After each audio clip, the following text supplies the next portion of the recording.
Hello. We can do it. Come on, YouTube. There we go. Hello, YouTube Substack. It took a minute this morning or this evening. It was being difficult. All right. That's good. Instagram's going. Now Substack should be fine. It was being evil with me, but it looks like it's being good now. Stream page. Okay. Is it being evil? Oh, come on. Tell me Substack didn't just spits out on me. What the? Oh, come on. All right. Is Substack not working? Can anybody go over there and see? Oh my God. It does this to me. I set it up and then sometimes it doesn't set it up. Are any of you guys on Substack? Because I don't want to set up a new one. It's going to be a mess to set up a new one. You have no idea what I deal with every day with this tech stuff. It's such a pain in the ass. Nobody's on Substack? I'm getting that sense. Ah, shit. It was supposed to be, I did set it up. It just doesn't set up. It's very, very frustrating when it does this. Ah, damn it. Damn it. It is working? I have no idea where it is. I have no idea. So it's live. I have no idea where the link is. Okay, can you share the link on Discord? Hi, Substackers. It does this to me. It launches it, and then it won't show me where it, on my website maybe? Hang on. Discord? Oh, there it is. Oh, my God. Except that's not the link I want. Hang on. I'm trying to find the link with the comments. Oh, my God. Yeah, share me. I don't know where this is. Wait, is this? Oh my God, I found it. Dear God, Substack. Oh my God. Substack does not make this easy. Let me just, okay, there are Substackers. I can see you. Somebody comment so I know you're actually there. It says 9 of you are there. There we are. NJ and Juliana. Okay. Oh my God. Oh, thank you, Juliana. You're double dipping there. Good. Thank you. All right. Phew. My God. No, the tech stuff just isn't easy. It's very frustrating, because like if I just go live on TikTok TikTok's the easiest, ironically. But if I even like going live on YouTube or something, like if I go live on one service, it's pretty easy. If I've got multiples, it's not fun. All right, let me get TikTok going and we're good. Sorry, guys. As I said, like some days starting this thing, I'm having a sip of my liquid. I'm doing my warm tea again, my ginger tea. So hopefully it'll help my voice. All right. Live. Iran war update. Good enough. Yeah, boy, crazy Iran. Actually, a lot of news today. Some crazy Iran news today. Okay, TikTok. Come on. Oh, God. There we go. TikTok is still doing its weird memory problem. All right. That's good. Anyway, how are we all doing? This is, oh my God, like sometimes it just drives me bonkers with this stuff, we can try that. Why not? It's a smaller one, but it's nice. All right. Going live on TikTok. Bam. Bam. Oh my God. All right. We're good now. TikTok is live. Oh, except I don't know how to flip. Oh, there it is. Since TikTok changed the settings on me. There we go. For the weekend, when we do the weekend show, since TikTok changed the settings, I'm expecting the weekend show to be not very fun. Remember how it used to be on the weekend show? How like getting it started was really hard? Well, I'm expecting it to be difficult again. We shall see. Anyway, howdy y'all. I'm going to have a little more tea, ginger tea, and I'm good. There we go. Excellent. I don't really necessarily want tea in the summer, but yesterday I was noticing it was helping my voice. So a little more to relax my throat is not a bad thing. So, although it's making me warmer than usual, so I may be putting the AC even colder. But anyway, oh my God. Hello, everybody. Oh my God. Busy day today. I went to Sasha checked with her little eye. She's got a weird eye thing. The vet was like, I had the other vet look at it. She's an eye specialist. He's like, they're like, just leave it. I'm like, leave it? Oh God. It looks like an ulcer. I don't want to get it, but it looks like an ulcer on her eye, which is scary. But she's like, no, it's not coming up like it, So what do you do? What do you do? It's very weird. So anyway, I mean, better to have the vet say, don't worry about it than the opposite, right? So, but just busy day with all of this. Oh my God. Oh, oh my God. Anyway, welcome everybody. John Aravosis here. We've got a lot of news today, some crazy news. What's going on? I'm trying to think with anything else going on today. No, Washington the weather's nice here. The weather's 80 degrees today. Beautiful. We went for lunch with some friends, which was fun. But no, the weather's been very nice. There we go. Having my tea. Oh, there you go. Karen said, just spent $3,000 with a doggy ophthalmologist on an ulcer. That's my fear. You know, I mean, again, this is the problem when the dogs are old too, is you get into kind of a weird situation where, of course, you're going to, give your dog medical care, but dropping $3,000 on a 16-year-old dog is starting to push it, because I'm not convinced she's got 3 more years in this world. I don't think so. She's doing okay, but this dog does not have 3 more years left. So you get into this weird situation of I mean, even with human beings, I have that opinion, I just kind of feel like, I mean, except that I would never say, forget it if the dog was doing okay. But man, oh, there it is. I saw, somebody gave a gift that was floating in the corner, and I was like, what is that? It was very funny. Thank you for that. They did the eye stain. Yep. Fluorescent eye stain, showed nothing. So she doesn't think it's scratched or anything. But it also didn't stain inside the divot, which means it wasn't the underlay or whatever you call below the I'm forgetting what the layers are. You got the not the epidermis, but whatever, epithelial or whatever below that. It doesn't seem to be that. Anyway, we'll stop talking. We can talk about the dog at the end. Anyway, guys, some crazy news today. Absolutely crazy. JTA is giving me an Irishman's, even though I know you're not Irish, but my Irish roommate used to tell me, she's like, hot tea in the summer. Hot tea in the summer, it cools you down. And we were like, yeah, sure it does, Sorka. Like, that's what they tell you in Ireland to sell tea, I'm sure. But there's no way hot tea in the summer cools you down. But she was convinced. She goes, oh no. I'm like, yeah, I think it's big tea. It's like, it's like the tea industrial complex is weighing in from Ireland. But JTA is saying the same thing. It's actually better. Your body is already at a higher temperature, and cold drinks cool you down. Wait, what? Your body needs more energy to warm up cold drinks, and more energy means more heat. I don't know about that, JTA. I'm not convinced about that, but maybe. Well, yeah, Britain says it too, because you're part of the tea industrial complex as well. We do not have a tea monopoly in our country. People drink tea, but nobody drinks tea. People drink tea, but nobody drinks it. Not like you guys. I watch my British TV shows. Oh, spot of tea? Every time somebody comes over. We don't do that here. We don't really offer coffee that much either when people come over here. But I guess we could offer coffee, but in any case. All right. So Trump threatened to blow up Oman today. That was kind of fun. Remember, guys, I do this for a living, so I appreciate your gifts. So TikTok, YouTube, etc. Keep the gifts coming. Thank you very much. Yeah, so the Trump stuff was crazy today. Trump threatened to he threatened to go to war with Oman and to blow them up. And the crazy thing was, everybody thought he got confused again and was talking about Iran. And I even had my notes for today's show. And I was going to tell you, oh yeah, Trump got totally confused. New York Times is now reporting he meant it. Oman, longtime ally of the United States. Donald Trump threatened to, quote, blow them up today. Basically, and I've got the stories are kind of, I don't want to mix them up, but I've got kind of the stories here.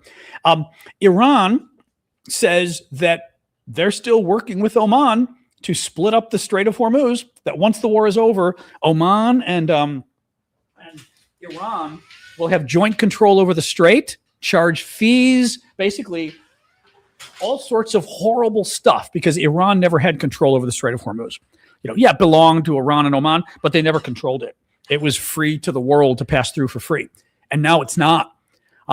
So Trump was I'm going to show you the video. Trump was telling Oman that if you work out a deal with Iran, we're going to go to war and blow you up. Now, I have to say, it wasn't on my bingo card that of all the wars Donald Trump is trying to start, and he's threatened now, God, 13 wars maybe the man has threatened to start. I wasn't expecting him to threaten war with Oman, which is one of the U.S.'s key allies in the Middle East. But there we are. Again, well, having said that, the man was planning on going to war against NATO. He was going to invade NATO and declare war on NATO by attacking Greenland and Denmark. So, right?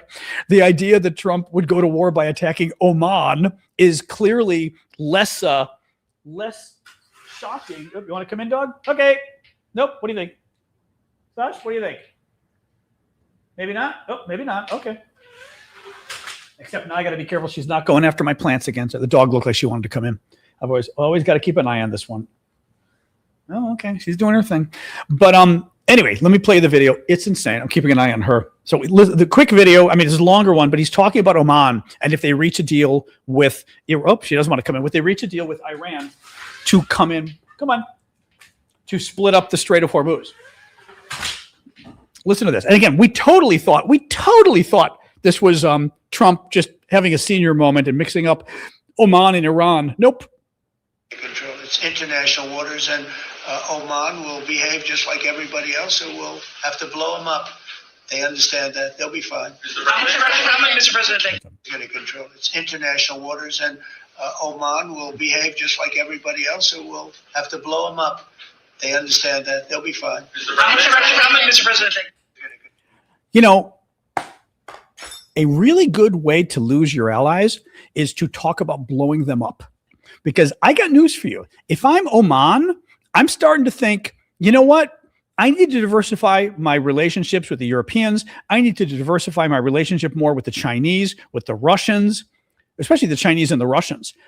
This is he is destroying American credibility. He's destroying American strength. He is already, and Republicans know this, but the MAGA Republicans are it's a cult, right? Normal Republicans know what I'm talking about. The whole idea of empowering Europe should defend itself. Yeah, but there's a little problem with that. If you want to use Europe for all your little wars, we're going to start a war with Iran that we can't get out of. Europe, come help us. If you want the Europeans to come help you, you have to kind of keep them on a short leash. I say this as a new European, but you, and I'm talking realpolitik or realpolitik. I'm talking Machiavelli here, okay? I'm not talking, this is not going to be a nice guy conversation. This is a real political conversation, okay? America is better off when Europe owes us. America is better off when we control Europe politically, not politically, but militarily and strategically. When Europe relies on America to defend them and keep them safe from the Russians, it means Europe does what we want them to do, at least to a degree, certainly on the military front, and certainly when we go to war. If you want to empower Europe to be its own version of NATO minus the US, right, where Europe is this military powerhouse on its own, then they can do whatever they want. They don't have to rely on you, the United States. If the U.S. goes to war with China over Taiwan, although frankly under Trump, the U.S. will probably join China to attack Taiwan under Trump. But if that were happening, I'm not convinced Europe would join in, first of all, because Trump has so pissed them off. But second of all, if Europe becomes more militarily independent, they don't need the U.S. as much. So it becomes more easier to blow off the U.S. Or I would argue Trump himself has already made us weaker because Trump has indicated repeatedly that he would not come to Europe's aid if Europe was attacked. So if we're not going to come to your aid anyway, why should you come to our aid, right? Why should Europe, if Trump is already going to say F you to the Europeans, right? And he's not going to come to your help, then why should you worry about pissing Trump off with Iran, for example, right? Trump wants your help in Iran. Don't. What's he going to do? Not come to your help when the Russians invade? He's already made clear he's not going to come to your help when the Russians invade. That's what I mean. He's weakened us so much that it's a self-fulfilling prophecy of other countries not helping us. Either not helping us because we've already said we're not going to help you, right? So there's no quid pro quo, or not helping us because eventually Europe will be militarily independent on its own and they won't need us. And they could help us if they want, but they won't feel beholden to us that they have to help us, which in the past, I think Europe felt much more necessary. Let's see. I mean, Europe may not walk away entirely, but it's very, very dumb what Trump is doing. What else we've got? Iran, what have I got here? Yeah, so Iran, New York Times.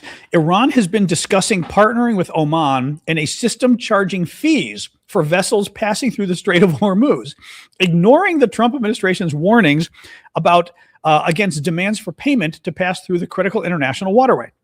Reuters reports Iran state TV said it had obtained a draft of an initial unofficial framework for a memorandum of understanding between Iran and the U.S. on ending the conflict. Under the framework, Iran would restore commercial shipping through the straits to a pre-war levels within a month, while the U.S. would withdraw military forces from Iran's vicinity and lift a naval blockade. Oh, but it gets better. State TV said the framework, which excludes military vessels and envisages Iran managing ship traffic through the strait in cooperation with Oman. So this memorandum that Iran's looking at, and you're wondering, did Trump have a hand in creating this draft memorandum, says that Oman and Iran will control traffic through the Strait of Hormuz. That was not the case before. No one controlled it before. It was free. Now it's not only not free and open to the world, but horrific terror state Iran is going to be one of the two people controlling it. Right? The Hudson Institute, I want to read you something from the Hudson Institute and then The Economist commenting on all of this. First, Hudson Institute. Good analysis, though. Actually, the guy from The Economist, Greg Carlstrom, who I believe is their Middle East guy, was the one who shared the Hudson Institute analysis. In the pessimistic scenario, the first stage memorandum of understanding moves forward and the Strait of Hormuz reopens. But the second stage negotiations over the nuclear remnants quickly bog down. Delay, mistrust, and tactical maneuvering place the negotiations on a road to nowhere, consistent with the pattern of all previous U.S.-Iran nuclear talks. So basically saying Iran reaches a deal to reopen the strait. They get the U.S. to withdraw its military, and what happens? Iran says, I guess we can't agree on the nuclear thing. Oh, well. And Iran just keeps building, moving towards building a nuclear weapon. And Trump has already removed U.S. troops from the region. Do we then build up U.S. troops again in the region? Right? Mr. Terrified Taco, who's desperate to end the war. Greg Carlstrom of The Economist, responding to this, says, yes, this is the likeliest scenario. Given the history between America and Iran, plus Trump's penchant for half-baked deals, question is whether an thank you, Sexseed. I like that gift. It's a cool gift. The question is whether an unfinished memorandum of understanding that says Hormuz is open actually gets commodities flowing again. Doesn't happen unless numerous commercial actors make expensive, risky decisions to send tankers back to the Gulf, restart production, etc. And they may hesitate to make that decision if the war ends with an MOU and deadlock negotiations, which will look like an unstable status quo, at least in the short term. What the guy from The Economist is saying is, yeah, you can open up the Strait of Hormuz, open it up for now, and say, but over the next 30 to 60 days, we're negotiating a final deal with America on the nuclear program and everything else. When the world knows there's a decent chance that Iran is not going to reach a deal with Trump on the nuclear program in 60 days. And then Trump's going to have to start firing again. Do you want your ships going through the Strait of Hormuz knowing at any moment Iran and the U.S. are going to start firing again? And I would say likely to start firing at each other again with your ship in the middle of it. A lot of insurance companies, at least, are going to say, yeah, we're going to charge you a hell of a lot of money for your ships to go through that area until there's a final agreement done. So that's the problem, is it ain't clear that any deal is happening anytime soon. And it's not clear that shipping is going to get back to normal, even if the deal were to totally open up the strait eventually. Thank you, Addie. Thank you, Ash. It's not clear that that shipping is going to go back to normal anytime soon, because companies are going to be very worried. Look what happened yesterday or 2 days ago, right? We're supposedly, again, we're in this ceasefire. Well, thank you, son. Very cool. We're in this ceasefire, and Iran starts laying down more sea mines in the strait. And like, why? Right? I still don't quite know why Iran started doing that, but Iran starts laying down mines. So the US starts going after the mines. So Iran starts trying to shoot down the American aircraft. So the American aircraft take out Iran's surface to air missiles. All of a sudden, we've got this shooting war going on in the middle of supposedly a temporary peace deal, a ceasefire, right? Thank you, Sadie. Right? It's in other words, this weekend was a perfect illustration. Would you have wanted your ships with your oil and natural gas and other stuff, commodities, sitting in the middle of that firing going back and forth, right? Thank you, Pingu. Appreciate that. Thank you, Brown Eyed. You get it. The other story I read, I'm forgetting where I got this one from. But Trump is negotiating with Iran over releasing billions. Iran is demanding that the U.S. release at least 12 billion of the 24 billion of Iranian assets that are frozen. U.S. has frozen Iranian assets, 24 billion. Iran wants at least 12. The U.S. says in exchange for the enriched uranium, if Iran turns over its uranium, the U.S. will consider giving Iran billions of dollars. Here's the problem. Had Trump just kept the Obama deal, Iran would not have enriched uranium. Certainly not what they've got now.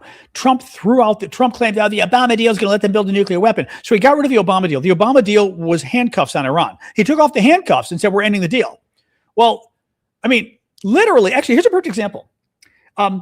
You're looking at somebody in prison and you say, you know what? I think that prison isn't very strong.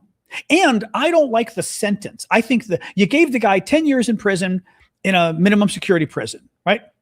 Right. Oh, thank you for that. Who's that? Thank you, Blue. You gave him only 10 years and it's a minimum security prison. I don't think the sentence is harsh enough. I don't think the prison is strong enough to keep him. So I'm going to let him go. That's what Trump did. Trump literally let them go. He said, I think the criminal should have gotten more time in prison. I think he should have gotten a harsher prison. So I'm going to let him go.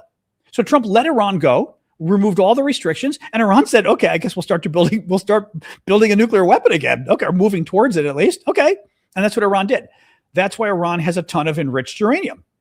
Because exactly, as Alyssa just said, he wants to eliminate Obama's legacy. That's right. Donald Trump doesn't care about America. This is not about making America safer. It's not about making the world safer. It's not even about stopping Iran from getting a nuclear weapon. Donald Trump doesn't like the fact that the black man who was in the White House before struck a deal with Iran. And people said it was a good deal with Iran. So he's black and he struck a deal people like. And Donald Trump doesn't like him because he embarrassed him, right? Thank you, Tarad. Obama embarrassed Trump at a dinner years ago. His White House Correspondents' Dinner, about 2012 or so.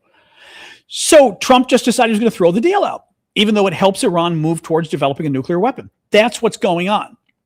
It's crazy. I mean, the whole thing is crazy. Again, what a surprise. The man who's a blithering idiot and a narcissist and a man-child, is making decisions that are hurting us. So anyway, so under Obama, Iran would not have this nuclear enriched uranium because Trump ripped up the deal. Iran has been able to build or refined the uranium. So they got a bunch of refined uranium that they could use, that they're closer to building a nuclear bomb with it.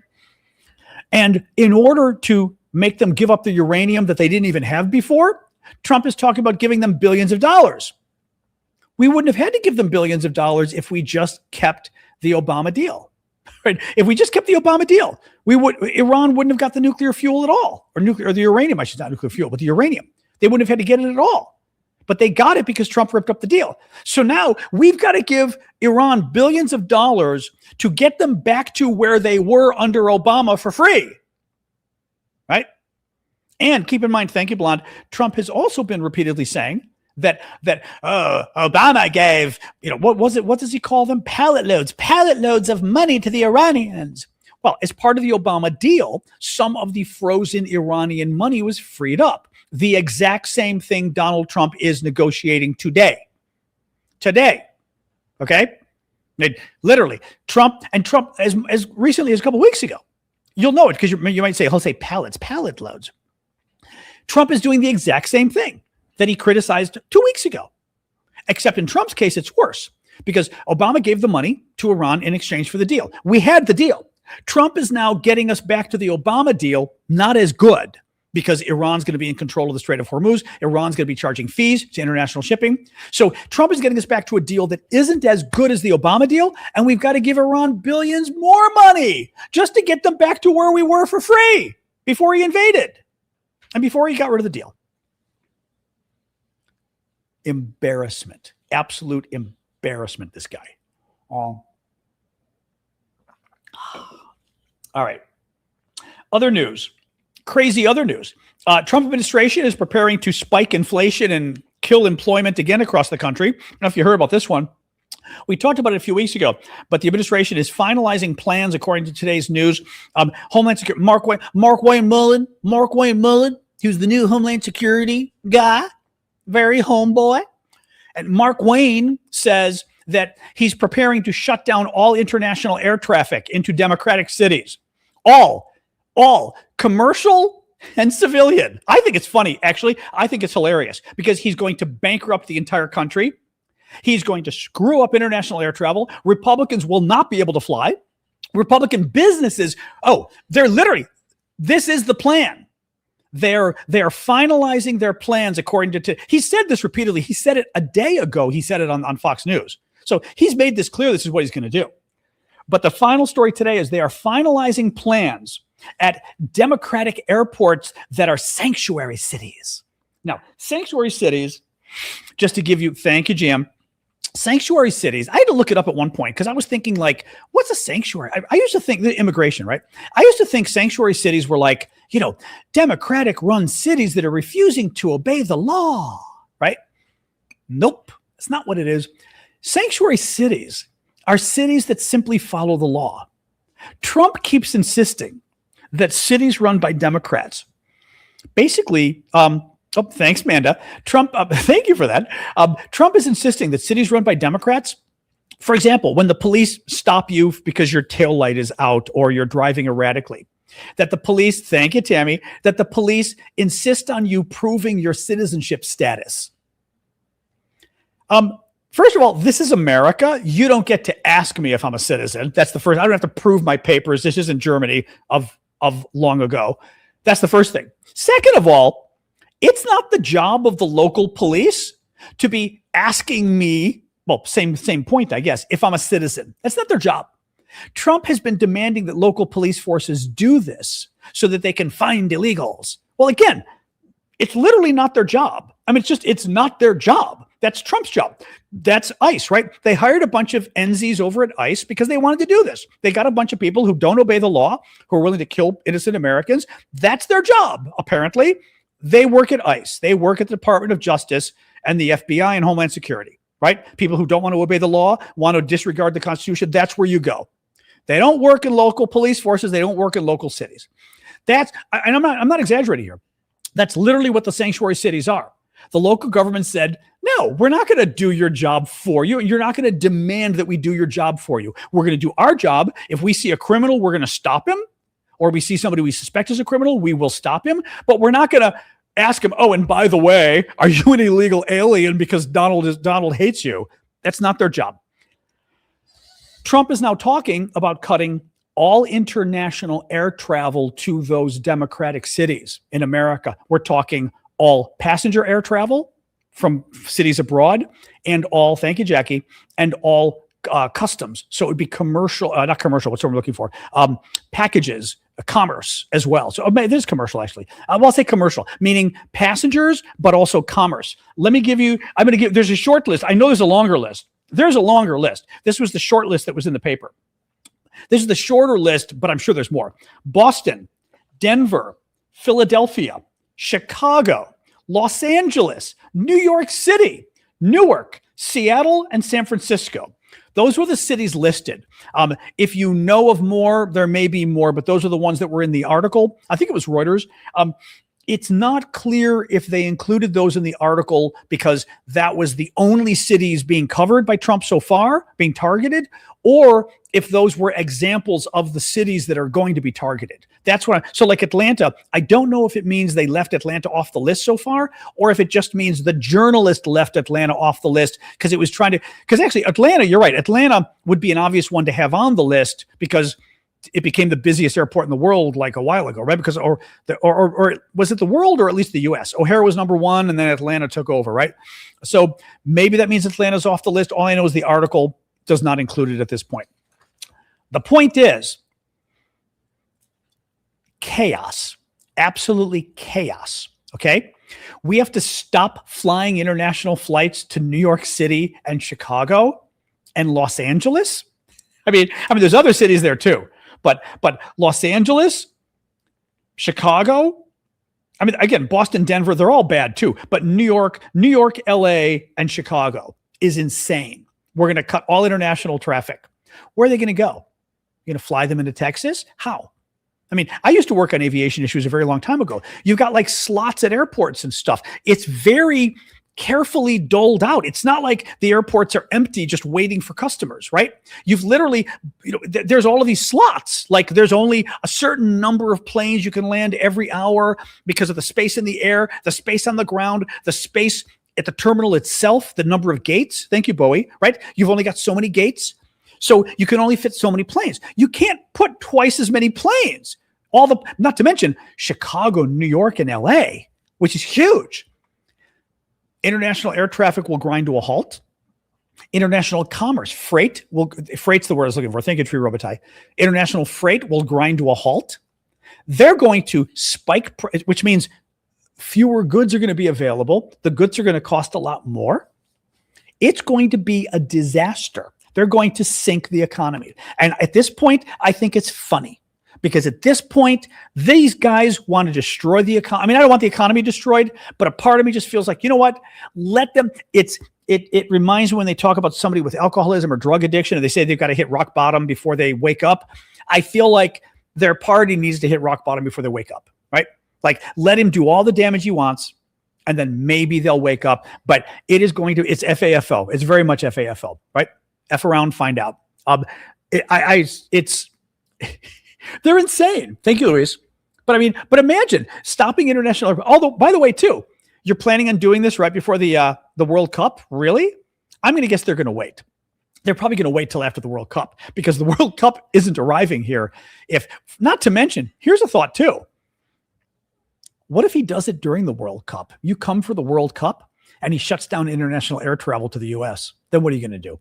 Right? I mean, I guarantee you. Hey. Stop. Hi, you. I know. I mean, I guarantee you tons of these people are flying via certainly New York and Chicago, probably LA, Seattle too, but probably New York, Chicago, right? How would you like to be here and have that get shut down on you? And then ICE, Brent goes and then ICE grabs you. I forgot to mention that. And we already know Trump is sending ICE to the World Cup as well. He's already said, we're sending ICE there. And it's like, well, that should be fun. Welcome. If you'd like to see what it's like to be in Russia or China, come to the World Cup. You get to experience firsthand what it's. Hello, you. I know. All right. Dogs walking around, being kind of needy. Get my chair adjusted here. Another thing to report about important Senate race. So one of the big U.S. Senate races going on had a big event last night, so to speak. Texas. Every 2 years, we have congressional elections in America. The House of Representatives, the entire House is up for election every 2 years. The United States Senate, 1/3 of the Senate is up every 2 years. So in the House, they have a 2-year term. In the 2-year term. Oh, I mean Russia. I mean Russia and China. The House is every 2 years. The entire House is up. In the Senate, they have 6-year terms. Every 2 years, 1/3 of the Senate is up. So every 1/3 of the Senate, there's an election this year. They elect these guys for another 6 years. 2 years from now, another third are up, right? That's the way it works. Well, the Republicans were expected to lose the House under the polling. They were not expected to lose the Senate. Still not clear for sure if this will happen. But because of the disaster Trump is creating with the economy and with the wars and everything else, and with civil liberties and you name it, people and wasting all the money on all of his projects without focusing on inflation or any of the problems that are concerning us, people are getting pissed, and the Senate is in danger now too. One race that was interesting has always been James Talarico, Democrat, a state legislator in Texas, running against the incumbent Republican John Cornyn. Well, Cornyn had a primary. And in the primary, neither he or his opponent or main opponent, Ken Paxton, had enough votes. Ken Paxton is the Attorney General of Texas. Neither of them had enough votes. So they had a runoff. And the runoff was, I guess, yesterday. And Paxton won by a huge margin. Cornyn lost. Cornyn's the sitting senator, Republican, because Donald Trump endorsed Paxton. Donald Trump got pissed at Cornyn, the Republican senator.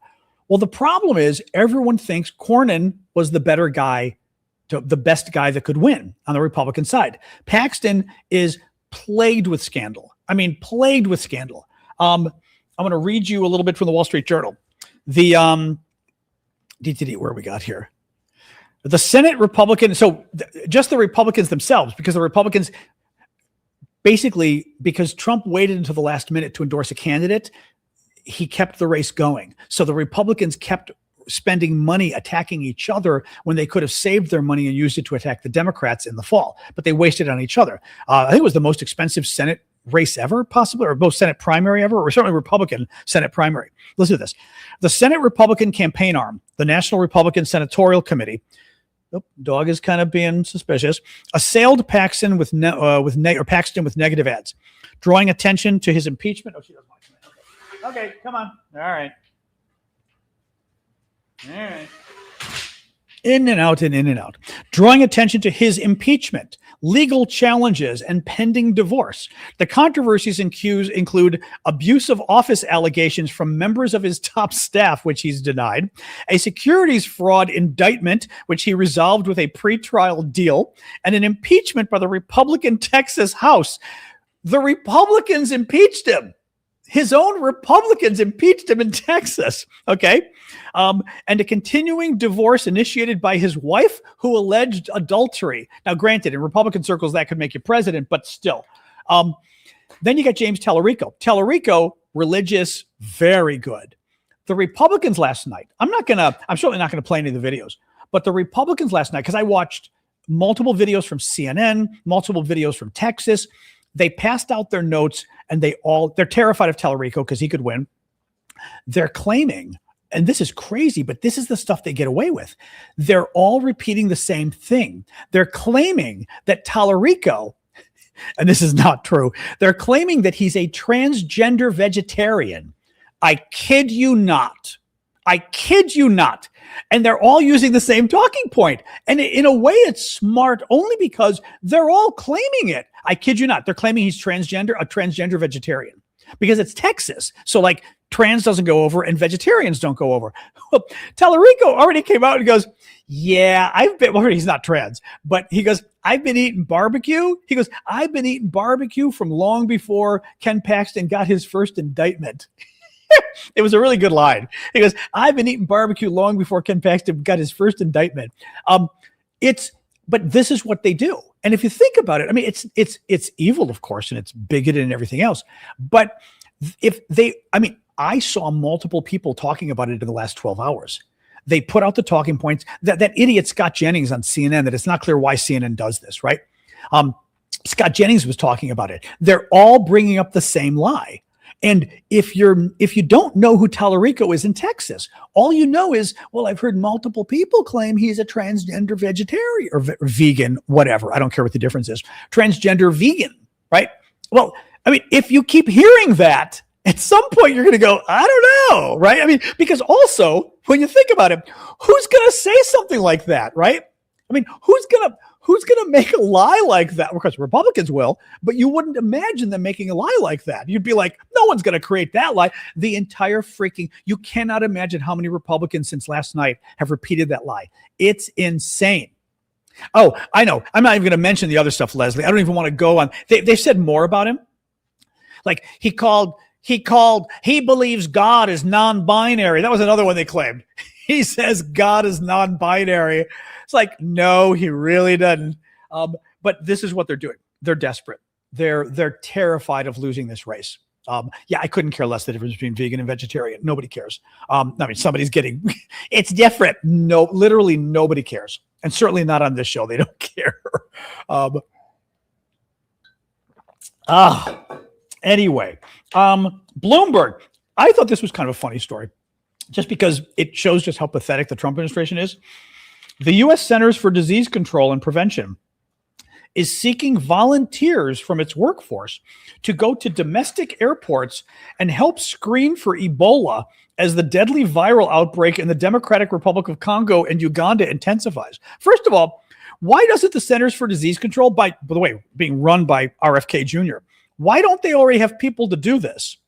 They've got to ask. First of all, well, who's going to, I mean, could you imagine? Oh, I'd love to volunteer to go put myself in the face of people with Ebola. That'd be fun, right? Like, I don't think I want to be the guy at the airport that meets Ebola, that greets Ebola, right?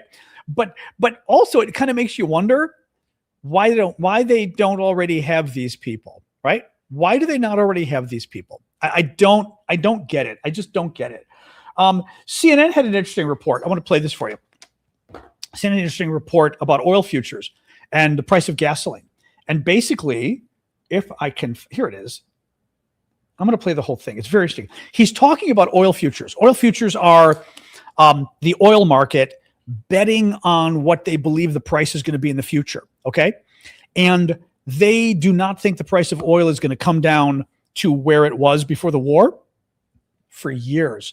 Well, the problem is that price is obviously very tightly correlated to the price of a gallon of gasoline. So the CNN reporter was basically asked, or he said, I want to talk about the price of gas was around $3 a gallon before Trump invaded 3 months ago. How long is it going to take to get back to $3 a gallon? Here's what he said. So how long is it going to be before we actually start to see some relief? Look at this. This is where we were before the war started. This is where we are right now. There's a huge amount of time that it's going to take, according to the futures market, before we get back down to that sub $70 an oil level. Look at this, 2032. So you want $3 gas again, you're going to have to wait maybe 6 years. And so what does that mean for everything? The reporter goes, what? Look at this. Produce, clothing, airfare, gas, shipping, all of these rely on high gas prices, high oil prices. All of them are going to continue to be more expensive as long as this lasts. I'm sorry, did I hear you correctly? Did you say 2032? Yeah. So if you look at this, this tells you what the oil market is predicting prices will be in the future. We don't get back down to this level until 2032. That's the prediction. We'll see if that ends up being the case. But right. The point is, this is the prediction of the oil market. The oil guys and gals are experts. They may not be right. But they are experts in it, and their concern is that the price isn't coming down to where it was before the war for another 7 years, or 6 years for another 6 years. Again, maybe they're wrong. I will say this: even the analysis a couple months ago was saying that the longer the war goes on, meaning these few months, it's going to take longer and longer and longer for the price of gas to come down. Right? When has CNN been correct? A lot, because CNN is probably the best news service in the world as far as television news like that. Absolutely. I mean, I don't want to compare to Europe because I don't watch the European news. I shouldn't say that. Certainly the best in America. But yeah, so if CNN experts are reporting that, by the way, this is one of those things where you realize you really you need to stop being a troll in life and stop being like a cultist. If you noticed, that wasn't CNN, that was oil futures. The trolls like to do that. I don't believe CNN. Well, they were oil futures. Do you think CNN lied about the oil futures? Right? No, they didn't lie, because you can go check the oil futures. People do that to me too. Oh, you lied. I lied when I put, my favorite is when they say you lie when you put a video up of Donald Trump. That's a lie. It's literally the video of Trump at the White House today, like talking about bombing Oman. It's all over the news. The video's everywhere because Trump did it at the White House today. It's not a lie. But again, if you're a troll, you've got to call everything a lie. Say, I don't believe CNN. Well, then maybe you shouldn't believe anything, right? Nobody landed on the moon. Right? I mean, whatever. Or RFK Jr., right? Polio vaccine. Anyway, what else we got here? Oh, Trump claimed today, there are more people employed than ever before in the history of our country. In fact, employment is down over 1.2 million since he took office. This is important, actually. It's not just that he lied, and I've talked about this before. Trump is such a pathological liar that it is a very dangerous situation for our country because he's not going to fix the economy if he thinks the economy is already fixed.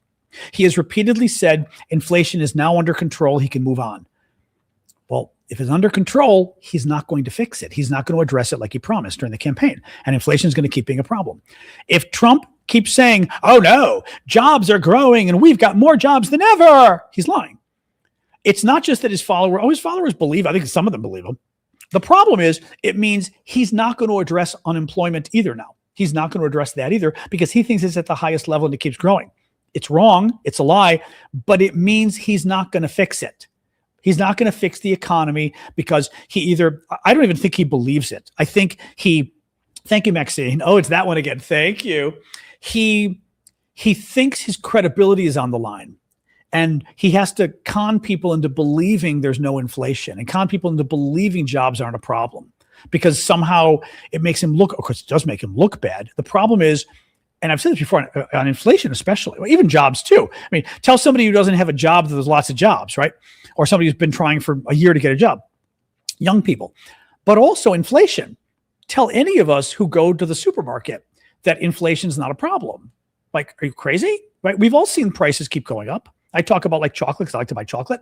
And now my chocolate prices have gone nuts. Coffee prices have gone nuts. My favorite coffee I like to buy, I would buy on Amazon or eBay. I like the little coffee pods for my coffee maker. They used to be $35. Now they're routinely $45 in the last year. They jumped in the last year from 35 to 45. That would be a 30% increase. That's insane. And I will guarantee you it's Italian coffee. It's probably because of Donald Trump's tariffs that my coffee went up 30%. 30%. Like it just dropped. The sale price dropped the other day to 39 and I grabbed it. It was the last one back to 42. It's always between that, but it's never lower than 42. It was shocking. It was 39. It used to always be $35. Always $35. Thank you, Jen. New York Times about the reflecting pool, or what did Trump call it? The lake. Did he call it a lake? A pond? Or was it a reflecting pond? What did he call it? I don't recall. What did he call it? I forget what he called it. Did he call it a lake? I don't remember what Trump called it. No, it is a reflecting pool. It is a pool. I think he called it a lake. It is a pool. He called it the lake. It's like, yeah, Tom. Yeah, Donald, the lake. New York Times. A National Park Service analysis found that the contractor given a no-bid contract to repair the Lincoln Memorial reflecting pool is being paid an inflated and excessive profit margin, according to federal documents obtained by the New York Times. That analysis, prepared by a Park Service contracting specialist, found that the typical profit margin of federal construction contracts like this is between 6% to 12%. But the firm fixing the reflecting pool, Virginia-based Atlantic Industrial Coatings, submitted a bid that charged 20% for profit, adding at least $850,000 to what a more typical contract would have cost. The Park Service accepted that bid after a contracting official reasoned that the company deserved it for accepting a difficult job on a tight deadline. The government eventually agreed to pay the firm $13.1 million, which is 7 times the amount that President Trump initially said the work would cost. Yeah. Stephen Miller. So Stephen Miller is now lying. Big surprise. Stephen Miller, top Trump White House official. Stephen Miller claimed yesterday that we could balance the budget by simply going after fraud. There's so much fraud, and Republicans like to make this lie. I'll give you the actual numbers. It's insane that we could balance it. Now, important to understand the difference between balancing the budget and the national debt. Every year we have the budget and the budget deficit, right? That we're spending more money than we make every year as the U.S. government, and our budget is in the red, right? So the current budget deficit for 1 year is $1.8 trillion, meaning we are spending under Trump $1.8 trillion with a T dollars more than we take in tax money. Okay. So it's $1.8 trillion. The national debt is every year how much of that money we've built up, how much of that debt every year we built up. The national debt is like 39 trillion, give or take. Okay. Thank you, Dave. more or less 39 trillion. That's from every year in a row that we spent too much money. But each year is 1 year. So he's saying, I'm not actually sure which one. No, he's saying balance the budget. Yeah, he's saying for the future, we can balance the budget for the future by going after fraud. Well, the General Accounting Office, now mind you, the current deficit, the current deficit on an annual basis is $1.8 trillion. The General Accounting Office, or what do they call? They gave it a different name now. General Accounting Office estimates fraud amounts to 186 billion a year. 186 billion is 10%. What are you doing? Hey, what's the matter, huh? What's the matter? Is 10% of the annual deficit. Now, so first of all, Stephen Miller's lying. Again, Trump and these guys, why do they lie about this stuff? I know Government Accountability Office. I know they changed. It was the General Accounting Office. They changed the name. But why lie about it, right? Going after fraud is not going to balance the budget. If it worked perfectly, going after fraud, you would be able to, you want to go out again? You would be able to cut 10% of the annual deficit, 10% of the excess money we're spending in our budget each year. Only 10%, not 100%.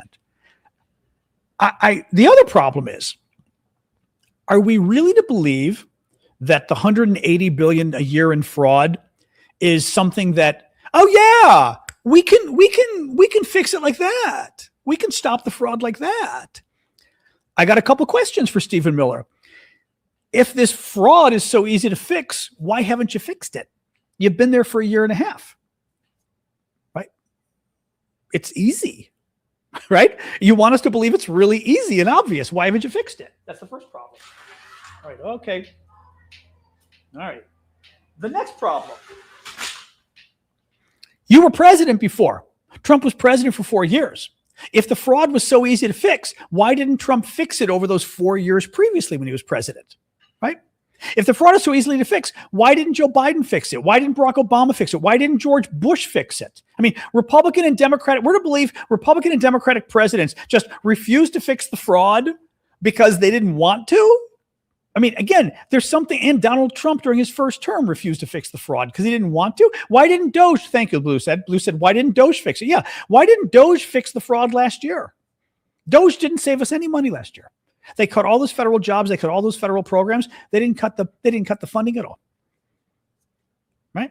Well, yeah, Bill Clinton did. Bill Clinton actually left us with a budget surplus. Bill Clinton took Ronald Reagan's deficit, did a budget surplus. By the time he left office, he left with a $400 million surplus. What I thought million, it wasn't billion. Was it million or billion? I don't want to get it wrong. If it's billion, I want to see even better. I remember it was 400. Was it million or billion for Clinton? But I want somebody to check for sure. But Bill Clinton left us with a surplus. George Bush came in, spends it all on a tax cut. 400 billion probably, I would guess, but I want somebody to check just to be sure. It could have been a million though. I thought it could have been million. It was 400 was the figure actually. I remember that. But somebody double check. Anyway, yeah, I'm trying to figure out if it was millions or billions. Well, even millions would be important because he left us with a surplus. He came in with a deficit. Reagan had spent so much money in the tax cuts that we were going broke again, and Clinton turned it around that we were making money. So even if it was millions, it would still be good because he fixed it, right? But nobody wants to check. Okay, I asked you guys. Nobody checked. Right. Nobody wants to check. Somebody Google and figure out if it's millions or billions. You can do it. Come on. It's not rocket science. I would do it, but I just didn't want to stop the show to do it. But I will. 256 billion, Kyle is saying. Okay, 236 billion. So it was billions. I read 400. Though. But that could be right. 273 billion. So it's billions for sure. Okay, thank you guys. That's what I wanted you to check. It's billions. Well, I could ask Boyfriend, but sometimes Boyfriend gets things wrong. ChatGPT. That's why I was hoping somebody just Google and check out Wikipedia or something. Yeah. All right. What else we got? A woman fired by an Indiana university or by Indiana. By an Indiana university. So not by Indiana University, but by one of the universities in Indiana over her Facebook post criticizing conservative activist Charlie Kirk after he was killed will receive $225,000 to settle a lawsuit that accused her former employer of violating her free speech rights. That's good. Got a couple other Okay, you're over there. Dog is not happy today. I don't know why. Couple other news stories here. Keep the gifts coming, guys. TikTok, YouTube. Just a quick reminder. New York Times. Russia is scaling up its daily hybrid activity against the UK and Europe, said Anne Keast Butler, director of GCHQ, the British Electronic Surveillance Agency. GCHQ, I want to say it's more or less like the NSA, the National Security Agency, anybody who's up on that. But it's the spy agency that spies electronically, satellites and things like that. So GCHQ, which has been countering what she called the Kremlin's reckless sabotage and assassination attempts. She said that her agency is focused on thwarting the Russian threat, and in particular, the hybrid threats that Mr. Putin has relied upon to terrorize Europe with the goal of dividing NATO and sowing discord in the West. Hybrid tactics have included cyber attacks, sabotage, assassination, and disinformation campaigns that are meant to destabilize countries' economies and institutions.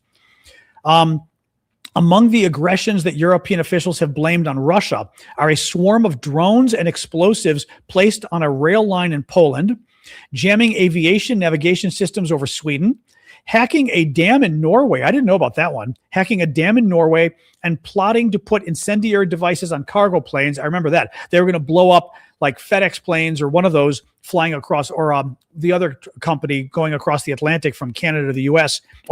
To Canada and to the U.S. The French trains, I was going to say, Blue, the French trains with the Olympics, I think was Russia. I don't know if they confirmed it, but somebody basically tried to blow up all the trains across France simultaneously during the Olympics. When the Olympics were there, had to be Russia. Russia bombed a United Nations food warehouse in Ukraine yesterday. The Russian State Duma, which is the state the Russian parliament, basically gave Elon Musk a choice: either cut off Starlink internet for Ukraine, or Russia will leave no trace of anyone. Basically, the Russians are threatening to use nukes again if Elon doesn't turn off Starlink. The point is, though, it was DHL. Thank you. I knew it was the other company that I can't remember. It wasn't FedEx or UPS. It was the other one. It was DHL. Thank you. Basically, the Russians are threatening to use nukes because they know Elon's kind of a P word when it comes to, oh my God, you threatened nuclear weapons. Oh my God. Elon kind of freaks out. But surplus at $237 billion. There we go. Thank you, Becky. And finally, NATO plans to assign a joint German-Dutch Army Corps of up to 60,000 troops to rapidly reinforce Latvia and Estonia in the event of a conflict with Russia. So that was good. All right, let's hang. So we got 15 more minutes. I adjust my thing here, my screen. I'm going to sit back and relax. Ugh. All right. Dog is sitting on the couch. Okay. Yeah, she's a bit unhappy today. I can never tell with her what the deal is.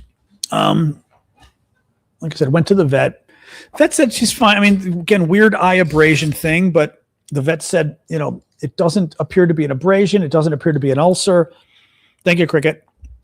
And she said also she's not convinced she can see anything out of that eye anyway because of the cataract. She goes, the cataract is so occluded the retina. She goes, I don't think she sees anything.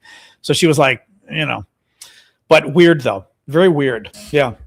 So I asked her, I said, what about antibiotics? She goes, no, I don't think you need it, really. I was like, okay, all right. So weird. Anyway. So it was my today, running to the vet and then running to lunch with friends and then coming back to see you all, my other friends. So, oops, what is this? There we go. She's 16 and a half. She's not getting cataract surgery. Yeah, I mean, she's too old. She's just too old. First, it could kill her. It's also not clear how long she'd benefit from it, but it could absolutely kill her. Oh, they do cataract surgery I'm pretty sure they do. Thank you for the gift. Who is the gift there? Thank you for the gift. Thank you, Becky. They do cataract surgery for dogs. Yeah. Yeah. Morning show. I don't know. Today I couldn't because I had to take her to the vet this morning. I may try one tomorrow. Let's see. Maybe I'll try a morning show tomorrow. Oh, excuse me. Yours did 3 weeks ago. Okay. Hi, me. How old is your dog? I'm curious. Just because the thing is, she's over 16. I feel there's a couple things. 15. All right. I mean, she's old. Her hearing is going. Both eyes are going. She's starting to have other health problems. I'm just not convinced that spending, I'm assuming it's in this town, I'm sure it's thousands of dollars. Actually, the vet had told me once how much it was. Even in Chicago, where it's much cheaper, the vet told me how much it was. Yeah, I'm kind of curious how much it is, me, if you don't mind saying, per eye. Then again, it depends where you live, like what state maybe or something, because it would totally depend on hearing aids. Yeah. 7,000 in San Francisco for one eye or two eyes? Is it one or two? See, it's not cheap. I want to say that sounds probably like two eyes from what I heard. You know, again, in a younger dog, I'd consider it. You know, if she was 10 years old, I'd be like, you know, I could see that. Maybe it's a lot of money, but I could see it. But she's 16 and a half. I'm just not convinced, you know, it scares me, but I'm not convinced she's going to be around for a year. She got old. She's still hanging in there, but she got old in the last 4 months. I'm not convinced, you know? So I'm doing everything I can to keep her happy and healthy. So like antibiotics, whatever, but cataract surgery, I just don't think she's going to be around that long for that, you know? Oh my God. Poll says 6,000 for one eye in Indianapolis. Holy crap. Could the 7K have been for one eye in San Francisco? Was that one eye or not? Yeah, San Francisco's saying that was one eye for 6K. It was one eye. Okay, me said one eye was 7,000. Yeah. Okay, forget it. Yeah, forget it. If she was younger, I'd love her. If she was younger, I'd think about it. But also, she's got a heart murmur now. 3,000 an eye in Boston. That's not, you know, you literally could like move cities and do this, you know, or Turkey. I know. The problem is she's also got a heart murmur now at her old, she never had it before, but she's got it now. And that's a whole other risk for surgery, you know, and she's a small dog. I was reading today, at least what I was reading claimed that the risk for anesthesia for small dogs under 5 kilos. No, 10 kilos? 10 kilos or 5 kilos? I think it was 5 kilos. So like under 12 pounds, the risk of anesthesia goes up 6 or 8 times, like a huge jump in the risk of anesthesia for small dogs.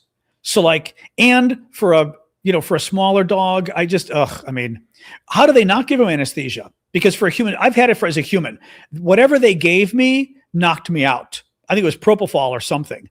It knocked me out. Even though it knocked you out for 20 minutes, it knocked me. I've had cataract surgery. And for a dog, even more so, because I at least was willing to lay there. My dog's not going to lay there, you know? The pet thing's terrible. They don't live long. You get totally attached to them, you know? No, I'm like, you know, she's not too sick yet, but it's very hard because you constantly are sitting there trying to figure out, you know, are they happy? Are they comfortable? You know, like that's why it kind of freaks me out when she makes those noises, like she's uncomfortable, because I can't tell, is it just old age? Is it pain? Is it boredom? You know, thank you, Swan. Oh, hey, Swan, thank you for that. You know, like you just don't know. You know, no, so she's hanging in there, but I just worry that, you know, she's just, hello, what's up, you? I heard that. Hi, what are you doing? You're looking at the counter? I know. Something good is up there. Hi, what's up? Hey, what do you think is on the counter? I didn't take out your food yet. I don't think I did. Sasha, what are you doing? Hi, what are you doing? What are you doing, huh? What are you doing? There's nothing up there for you. Well, quick treat, because I'm a terrible dog dad. All right, quick treat. All right. Gave her a bite of food anyway. She was standing where the food is, looking at the counter going, the light. I see the light. Oh, but I do feel bad. Her vision's gotten worse in the last 4 months. Her hearing's definitely gotten worse, but her vision dropped precipitously. But I think it's because that the cataract in the one eye, like she said, the other eye was still pretty good, but the one eye is bad. You know, but it went like boom. You know, I'm telling you, it reminds me of my mother. It really does. Like, it's just, you see them get older and you feel terrible, you know? Thank you for the dog, a cheeky pup. Who was that? Oh, thank you, Lizette. That was cute. You know, it's very difficult. Man, we have some neighbors that just lost their dog, 20 years old, a little Chihuahua, and 20. You know, the problem though is I think like the dog lives 20 years is you're very lucky, but at the same time, you had 20 years for that dog to get under your skin, you know? I don't know if it's worse after 20 years. I don't know. I mean, again, it's going to kill me if she goes, but I've been very lucky to have 16 years. 10 years would suck, you know? There's certainly a part of me, even like my mom was 94. My grandmother was 92, maybe 93. I'd have to double check, 92, 93. Like, I remember with my grandmother, it was, you know, you could easily, hello, hi. Because she was so old, like her funeral for my grandmother was not happy, but it was almost like an Irish wake. I mean, because she had had a good life, and you kind of knew it had to be coming because she was 93, you know? So it's like, you at least had it wasn't like somebody in their 50s just died. And I think at least maybe I still hate seeing her get older, my dog, but she's 16 and a half practically, which in dog terms is ancient, you know, and she's been very healthy up until a couple months ago. So like, you know, yeah, your grandpa was 98. I mean, there's some aspect of having them for that long maybe helps in a way because you don't feel cheated, at least, you know? Cotton ball with cooled black tea. Oh, that's interesting. Huh. You know, like at least you don't feel cheated, I would say, you know, when you've had them a long time, whether it's people or dogs versus something younger would say, my God, some woman, oh my God, I remember this woman I used to know I'd see her because walking the dogs, and her dog at age 2 got lymphoma. Oh my God. Oh, your horse, 38. Wow. Your Chihuahua is 18. Wow. You know, the tea. I just don't want to do anything that's going to hurt her. I don't know what to trust for her eyes, you know? Yeah, in dog years, she could run for president. This is true. Well, she's already, in dog years, she's probably already 90, 92 would be my guess. Like, she was kind of a healthy, like last year, I think she was a very healthy 86, I would say. Like, she was old, but she was like, boom. Now she's like a 92-year-old with issues, you know, 91, 92, where she's getting issues. She's still doing pretty well for her age, but she's having issues. You know, it's different. And because they're dogs, each year is like, you know, each year is another 5 years or whatever. I mean, depending how you want to count it for a little dog, you know? Anyway. And I got my physical tomorrow. I should put out a press release like Donald. I should do that, actually. I've got my physical tomorrow. I should copy what Trump wrote earlier in the week and just tweet it out. I had my physical today. The best thing ever. Oh, actually, very interesting. Jim Acosta, who I love. I got to get Jim Acosta to come on the show. I love him. And I know people who know him. But Acosta went and... Oh, is that what it is, Street Rat? Okay, yep. Acosta went and sat down with a doctor and took the cognitive test. And the doctor said there might be a few different ones, meaning because like Trump talked about a squirrel. There's no squirrel. But the doctor said, you know, it's possible there's a couple different versions, so there might be different animals. But all the stuff claimed was on the test was bullshit. He claimed, you know, you've got to identify an animal. Yes. He has 3 animals. There was the one Acosta had a lion, a camel, and something else. And you had to say a rhino, rhinoceros, a lion, and a camel. But they were very obvious, right? Like a lion and a rhino. I mean, it was just obvious. And a camel. You had to identify them.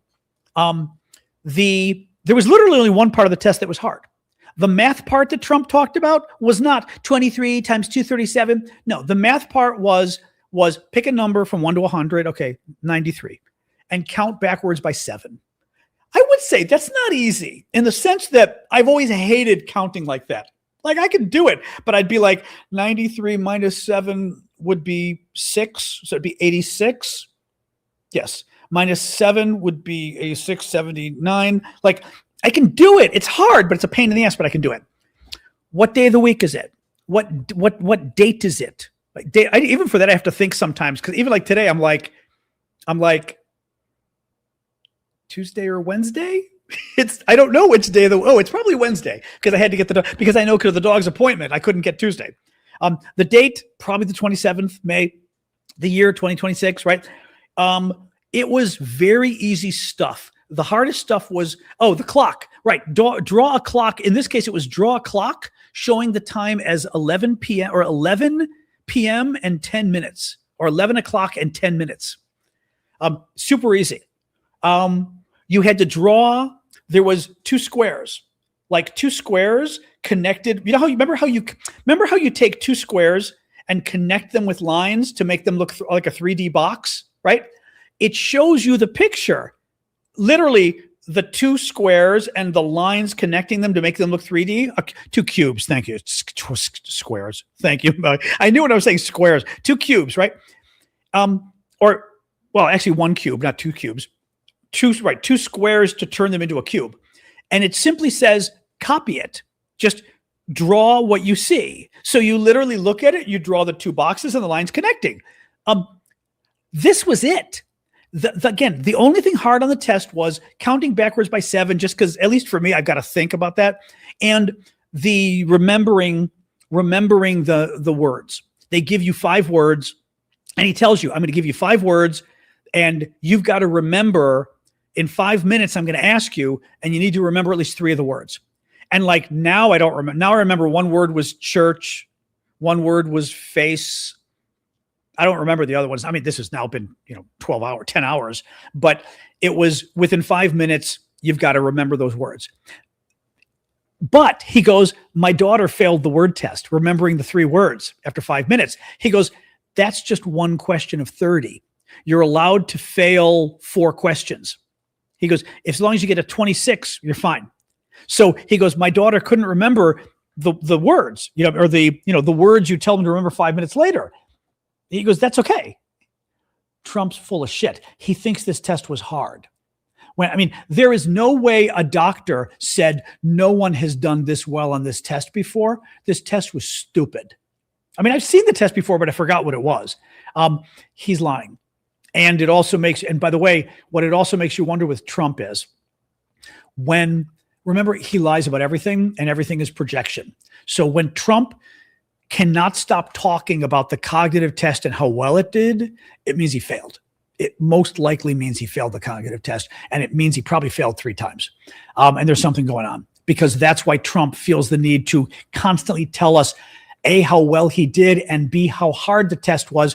The test, you could Google him. The test Acosta took was so freaking easy, it wasn't even funny. Again, the hardest part was the remembering 3 words after 5 minutes. That seemed not easy in a way, I think. But it's, yeah. Again, and he says, a U.S. official tells that the U.S. carried out defensive strikes against Iran. Did it happen again? Wow. We'll have to see if that's the case. Anyway, so yes, it was thank you, JPT. You know what? We should maybe remind me during tomorrow's show about pulling up the test, and I'll pull it up so we can go through it together. That'd be kind of fun, actually. No, that was the strike from before. Let me see if there were new strikes or not.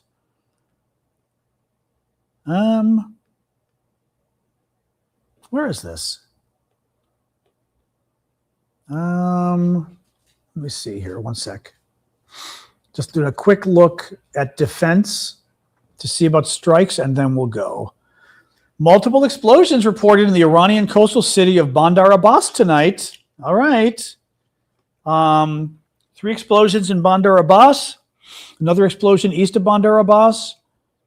Sound of a fighter jet. Something's going on. Just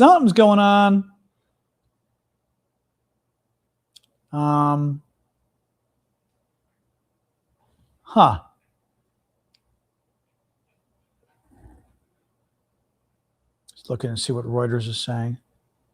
Here we go. Here we go. 19 seconds. U.S. military carries out new strikes in Iran, this time against a military site that posed a threat to U.S. forces and commercial traffic in the Strait of Hormuz. U.S. officials tell Reuters the U.S. military has also intercepted drones being launched from Iran today. Guys, this ceasefire is dead. This ceasefire is freaking dead. I mean, we started bombing each other again today. Iran was launching drones. We blew up a military site. I mean, maybe it's not dead, but and how do you start ship traffic going again when this is what a ceasefire looks like, right? Iran putting out mines, Iran firing drones, U.S. blowing up, in this case, blowing up a military site. Man, oh man. You know. All right, I'm going to go, guys. So thank you for joining us at 7:20. I'll be back tomorrow. The usual time, 6 o'clock Eastern time, US tomorrow. So join me then. Otherwise, have a good evening, and I'll see you guys tomorrow, Thursday. All right. Thanks for joining us. Thanks for the gifts. Thank you, mods. Oh, hey, Jonathan in Italy. Jealous as hell. Love Italy. Taxes are too high. Otherwise, I'd consider moving. But once the dog is gone and I get my Greek passport, I'm going to at least go to Italy. Well, I don't need my Greek passport to go to Italy for a while anyway, probably. But nonetheless, I think I'm going to Airbnb some time in Italy, significant time, start traveling around the country, and then do Greece and do France as well. But I've always wanted to spend more time in Italy. So I think I'm going to be doing that at some point soon. Anyway, all right, guys, have a good night, everybody. All right. And I'm going to do a quick little update for my videos after this. Discord. Good night, Discord. I hear you, dog. 1 second. All right. YouTube and Substack. Have a good night.